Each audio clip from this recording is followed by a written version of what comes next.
छत्रपति संभाजी महाराज मराठा साम्राज्य के दूसरे शासक थे। वे छत्रपति शिवाजी महाराज के पुत्र थे और उन्होंने अपने पिता के सपनों को पूरा करने के लिए अथक प्रयास किए। संभाजी महाराज एक महान योद्धा, कुशल प्रशासक और धर्मनिष्ठ व्यक्ति थे।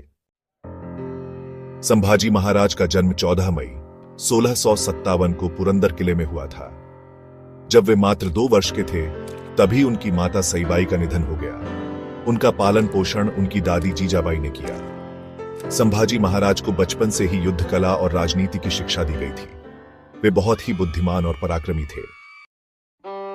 1680 में छत्रपति शिवाजी महाराज के निधन के बाद संभाजी महाराज मराठा साम्राज्य के छत्रपति बने।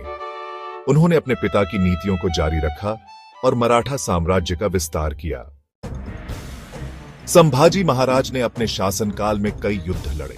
उन्होंने मुगलों, आदिलशाहियों और कुतुबशाहियों को हराया। उन्होंने मराठा साम्राज्य को एक शक्तिशाली राज्य बनाया। सन 1689 में मुगलों ने संभाजी महाराज को धोखे से पकड़ लिया और उन्हें यातनाएं दी गईं। औरंगजेब ने उन्हें इस्लाम धर्म अपनाने के लिए कहा, लेकिन उन्होंने इनकार कर दिया। इसके बाद उन्हें फांसी दे दी गई। संभाजी महाराज की मृत्यु मराठा साम्राज्य के लिए एक बहुत बड़ी क्षति थी। संभाजी महाराज एक महान योद्धा होने के साथ साथ एक अच्छे कवि भी थे। उन्होंने कई कविताएं लिखी जिनमें उनकी वीरता और देशभक्ति का वर्णन है। संभाजी महाराज की शायरी का एक उदाहरण शौर्य की ज्वाला, बलिदान की गाथा, मराठाओं का गौरव, छत्रपति संभाजी की था।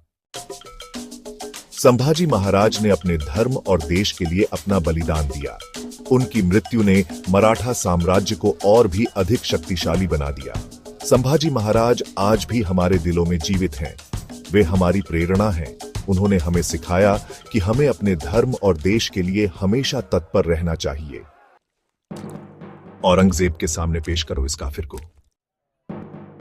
हंसते हुए, मैं अपना धर्म नहीं बदलूंगा।